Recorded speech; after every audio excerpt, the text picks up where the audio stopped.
freelancing, hindi lang siya isang field. Merong medical field, engineering field, accountancy field, law, legal, napaka-broad ng freelancing.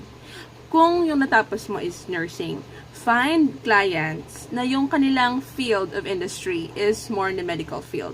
Pwede kang maging copywriter, gawa ka ng mga article about a specific type of, like more, like a deeper part of the medical field. Or kung engineering ka naman, kung halimbawa gusto mo mag-copywriting, is gawa ka ng mga articles about engineering. Right? And let's say, graphic designer ka. Tapos, gusto mong yung field na isa-serve mo is yung legal. Then, go for it. You know, nasa sa inyo na yan. So, there's nothing for you, there's nothing that would limit you but yourself.